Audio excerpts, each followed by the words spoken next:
بسم اللہ الرحمن الرحیم۔ السلام علیکم ورحمۃ اللہ وبرکاتہ۔ ناظرین کرام، کفار مکہ نے نبی کریم صلی اللہ علیہ وسلم کو طرح طرح کی تکلیفیں دیں۔ کبھی جسم اطہر پر نجاستیں ڈالیں، کبھی گلے میں پھندا ڈال کر کھینچا، تو کبھی گھر کے دروازے کے سامنے کانٹے بچھائے، تاکہ صبح سویرے جب آپ صلی اللہ علیہ وسلم یا آپ کے بچے باہر نکلیں تو کوئی کانٹا پاؤں میں چبھ جائے۔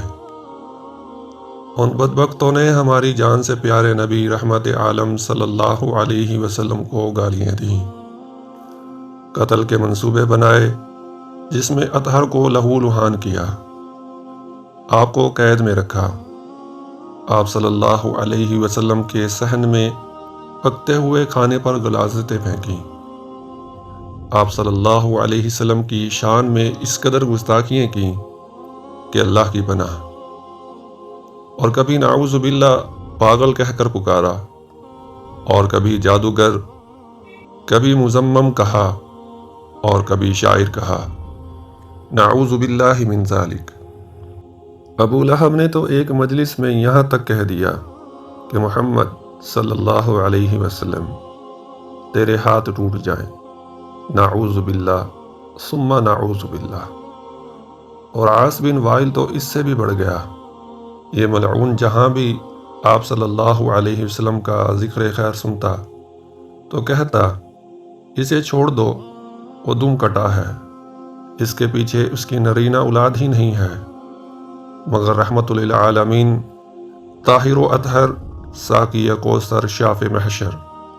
نبی کریم صلی اللہ علیہ وسلم کبھی جواباً صرف اس قدر فرما دیا کرتے تھے کہ اے فرزندان عبد مناف، حق ہمسائیگی خوب ادا کرتے ہو، اللہم صلی علی محمد۔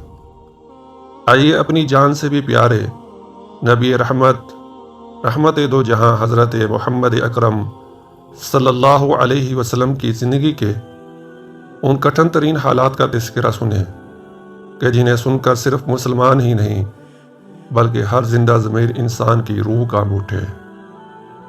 اور یاد رکھیں، ہمارے پیارے نبی حضرت محمد کریم صلی اللہ علیہ وسلم پر ظلم و ستم کے یہ جو پہاڑ صرف اس وجہ سے برسائے گئے کہ آپ صلی اللہ علیہ وسلم انہیں صرف ایک اللہ وحدہ لا شریک کی دعوت دیتے تھے۔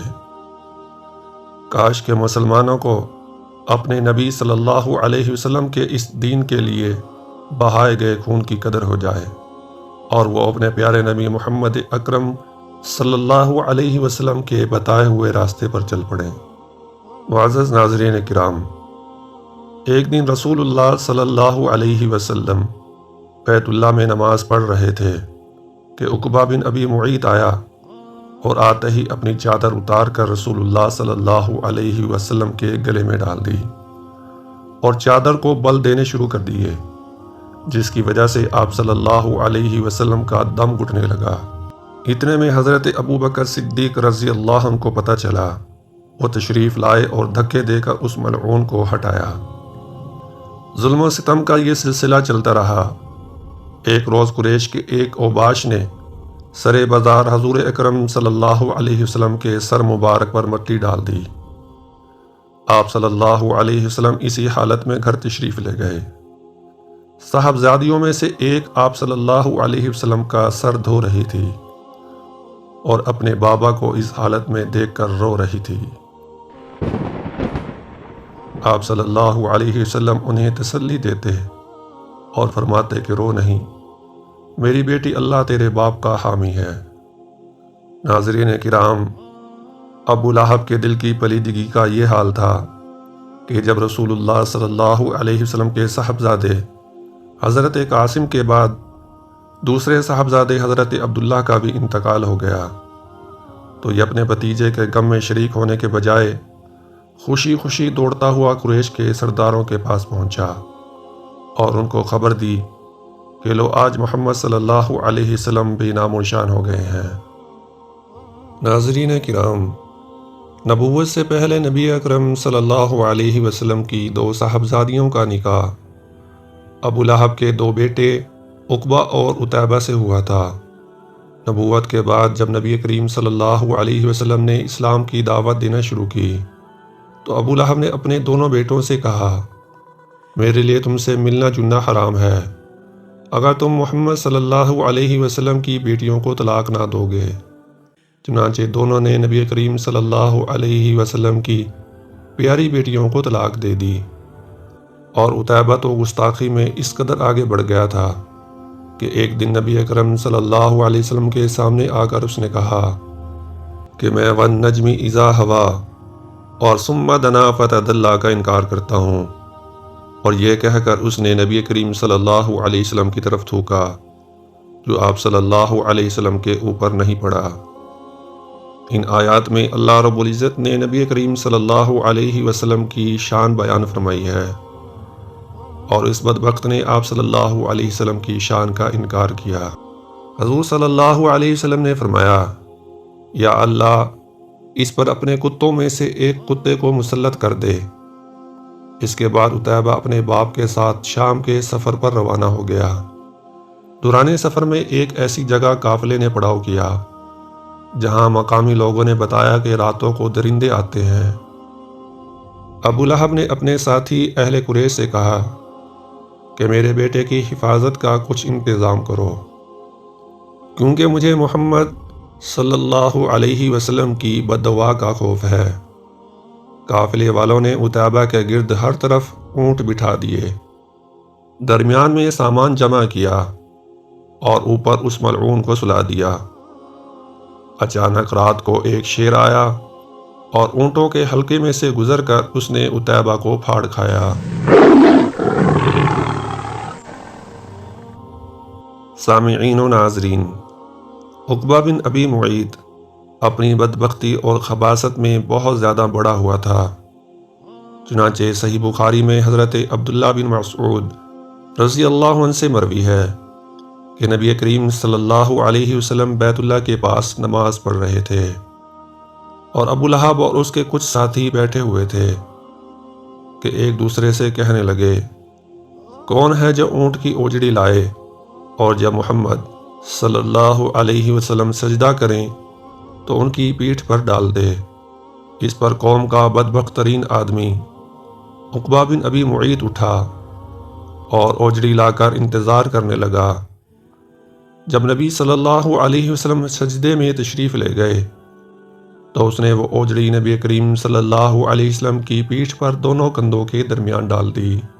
حضرت عبداللہ بن مسعود رضی اللہ عنہ فرماتے ہیں کہ میں سارا ماجرا دیکھ رہا تھا مگر کچھ نہیں کر سکتا تھا، کاش کہ میرے اندر بچانے کی طاقت ہوتی۔ حضرت ابن مسعود رضی اللہ عنہ فرماتے ہیں کہ اس کے بعد وہ ہنسی کے مارے ایک دوسرے پر گرنے لگے۔ رسول اللہ صلی اللہ علیہ وسلم سجدے میں ہی پڑے رہے، سر نہ اٹھایا، یہاں تک کہ حضرت فاطمہ رضی اللہ تعالی عنہا آئیں اور آپ صلی اللہ علیہ وسلم کی پیٹھ مبارک سے اوجڑی اٹھا کر پھینک دی۔ تب آپ صلی اللہ علیہ وسلم نے اپنا سر مبارک اٹھایا۔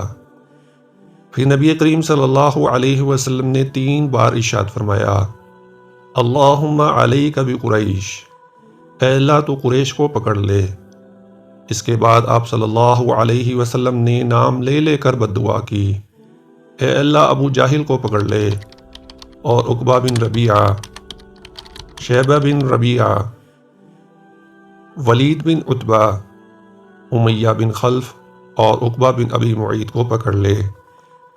ابن مسعود رضی اللہ عنہ فرماتے ہیں، اس ذات کی قسم کہ جس کے ہاتھ میں میری جان ہے، میں نے دیکھا کہ جن لوگوں کے نام رسول اللہ صلی اللہ علیہ وسلم نے گن گن کر لیے تھے، سب کے سب بدر کے کنویں میں مقتول پڑے ہوئے تھے، اور اس طرح اللہ تعالیٰ نے اپنے نبی صلی اللہ علیہ وسلم کے گستاخوں کو کیفر کردار تک پہنچایا۔ اللہم صلی علی محمد وعلی آل محمد۔ ناظرین کرام، نبی صلی اللہ علیہ وسلم کے ساتھ کفار کی بدسلوکیوں کا ایک لمبا سلسلہ ہے جن کے اور بھی بے شمار واقعات ہیں۔ ویڈیو زیادہ لمبی نہ ہو، ہم یہیں تک اس کا اختتام کرتے ہیں۔ اور نبی کریم صلی اللہ علیہ وسلم پر ایک بار پھر ہم درود بھیجتے ہیں۔ اللہم صلی علی محمد وعلی آل محمد۔ اللہ پاک پیارے نبی صلی اللہ علیہ وسلم پر کروڑوں رحمت نازل فرمائے، آمین ثم آمین۔ آپ بھی ایک بار درود پڑھ کر کمنٹ میں لکھ دیں۔ آپ کا یہ درود پڑھنا اور لکھنا قیامت کے دن حسرت سے بچاؤ کا سبب بنے گا انشاءاللہ۔ معزز ناظرین، آپ سے ایک دلی گزارش ہے کہ ویڈیو کو لائک اور شیئر کر کے کمنٹ میں اپنی قیمتی رائے کا اظہار بھی ضرور فرمایا کریں۔ کسی بھی قسم کی کوئی خامی یا توفیق باللہ کوئی بھی ویڈیو میں خوبی ہے اس سے ضرور آگاہ کیا کریں، یہ ایک عظیم صدقہ جاریہ ہے۔ اور اگر آپ نے ابھی تک ہمارے چینل کو سبسکرائب نہیں کیا تو پلیز چینل کو سبسکرائب کر کے بیل آئیکن کو ضرور آن کریں تاکہ ہر نئی آنے والی ویڈیو کا نوٹیفیکیشن بر وقت آپ کو مل سکے۔ اگلی ویڈیو تک کے لیے اجازت دیجیے، اپنا بہت سا خیال رکھیے۔ اللہ حافظ۔ السلام علیکم ورحمۃ اللہ وبرکاتہ۔